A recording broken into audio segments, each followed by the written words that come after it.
Hello? Oh, hey Tim. I'm doing great, how are you? Actually, I was just about to record that video. You read my mind, sir. Alright, cool. I'll talk to you later. Bye.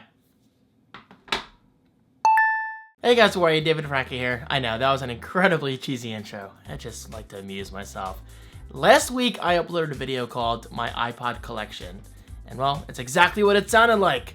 It was a video about my iPod collection. So I figured it's only fitting to do the same exact thing for, well, my iPhone collection. Now, as of today, I have 6 iPhones, which actually isn't that many because I'm typically on the S line. For the most part, I'll talk about that in a second. So, let's get started. This is my iPhone collection. Alright, so it only makes sense to start with this, the world's smallest phone. Okay, not really, but yeah, we've obviously come a very, very long way. I believe this is what, a 3.5-inch screen? But yeah, I mean, the iPhone, the original iPhone came out in 2007, and I think nobody can disagree with me when I say this.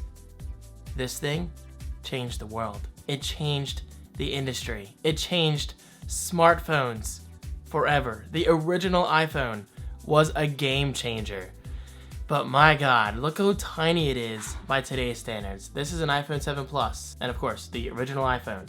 Look at that. What a difference. Okay, so what did the iPhone offer that was unique? Well, first of all, a very large touchscreen. There was no physical keyboard. It had a camera, which wasn't uncommon back then, but still, I'm glad Apple at least put a camera on here.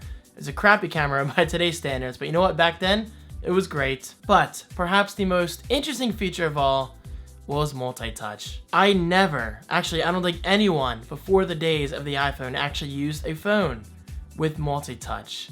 Back then, that was just incredible, and honestly, I think nowadays, it's something we take for granted on a majority of our devices. Phones, tablets. I was gonna say Apple Watch. The Apple Watch I don't think supports multi-touch. However, one of the iPod Nanos actually supported multi-touch. Remember, you could actually twist the UI? I mentioned that in last week's video. So yeah, multi-touch obviously had quite the impact on the tech industry. And while the iPhone, I love it. I will always and forever hold on to the original iPhone because it's just something I love to look back on. And yes, all of my photos and whatever are still on here. So, very cool. I'm just honored to have that in my life. And then the iPhone 3GS, same exact size as the iPhone, at least in regards to the screen. But the iPhone 3GS brought something very special to the iPhone line, and that was the ability to record video. Yes, the iPhone 3GS was the first ever iPhone to record video. And back then, it wasn't even really that great looking video, but the fact that it could record video, that was a big deal. Now granted, if you jailbroke your iPhone, you could record video, but it wasn't nearly as, I guess, operable as the official way of going about things, and that's recording video on the 3GS using iOS and no jailbreaking methods. So cool. I love this device. It was plastic on the back, which kind of I was a little worried about back then because I was like, Apple's not a plastic kind of company because look, the first iPhone, metal back. Perhaps not the best idea for a reception, but that's why they put plastic on the bottom.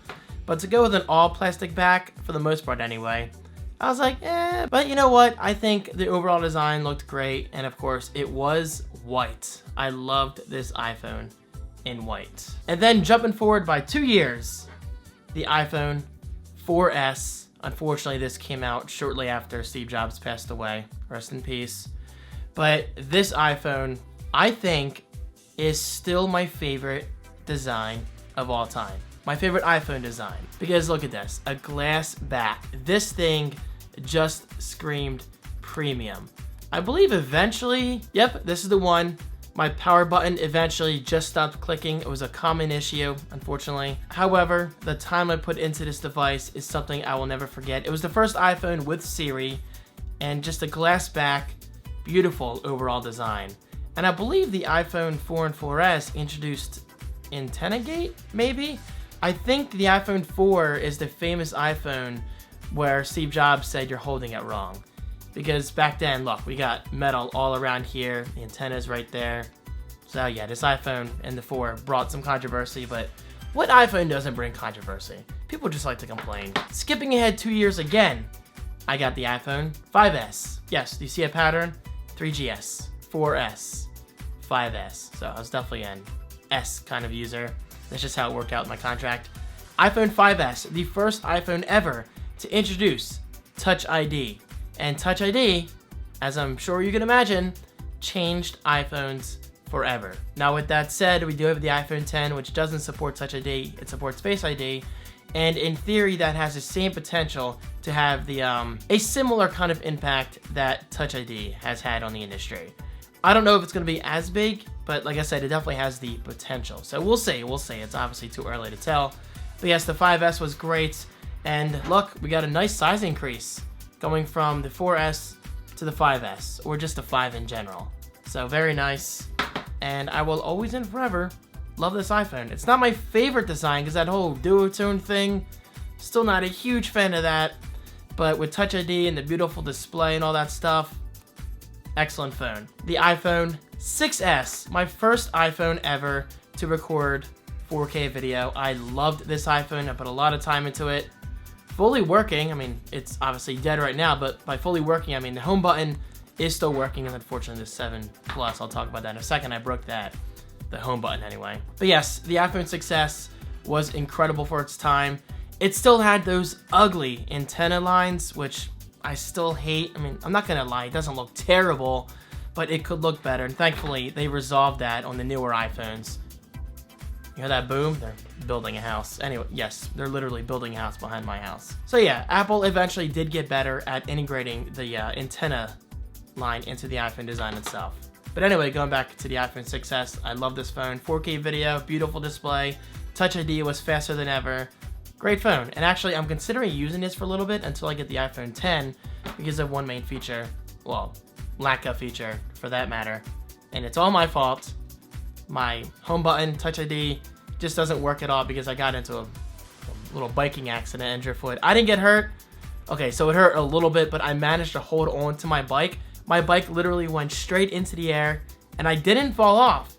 But in the process, my bike, I don't know, like the bar or the seat wrapped around, and it hit my iPhone just right where it didn't damage the screen, didn't damage the camera. It's like everything works perfectly, except for the home button. And well, honestly, when your iPhone home button doesn't work and Touch ID doesn't work, it completely changes your iPhone experience because I take Touch ID for granted, and it just works. But without Touch ID, yeah, your iPhone experience slows down just a little bit. But regardless, the iPhone 7 Plus is my favorite iPhone of all time because it was my first plus-sized iPhone. The cameras are incredible, especially with portrait mode. The display is beautiful. I mean, guys, look at this. It may not be OLED, but I think the blacks actually look pretty damn good. And unfortunately, like I said, I broke the home button. But you know what? It is what it is. Accidents happen. But if you haven't noticed, out of all of my iPhones, I never once broke a screen. And I'm going to hold that true until the day I die. I, David Franco, will never break an iPhone screen. And yes, that even applies to the upcoming iPhone 10. It's all glass in the front, all glass on the back. Mark my words, I will not break it because I'm typically careful. This is just a freak accident while biking. I braked too hard, or broke, probably braked, and the bike just went crazy. Anyway, there is my iPhone collection. As you may have noticed, I do not have an iPhone 8. I see no reason to get that with the iPhone 10 right around the corner. But with that said, the iPhone 8 still looks really nice, at least the iPhone 8 Plus. But yeah, there's my iPhone collection, original iPhone. All right, I'll show you again. iPhone 3GS. iPhone 4S. Love that design. iPhone 5S. iPhone 6S, which actually, by the way, is my first gold iPhone ever. And iPhone 7 Plus. What is your favorite iPhone, guys? Let me know right below and tell me why. Thank you guys so much, and stay tuned for my iPhone 10 unboxing. Yeah, not until November, but be excited. I know I am. All right, I'll see you guys next time.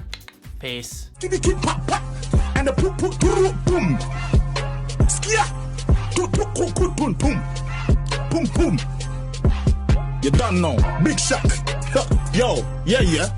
All right. Fire in the booth. You get me? Man's not hot. I tell him man's not hot. I tell him man's not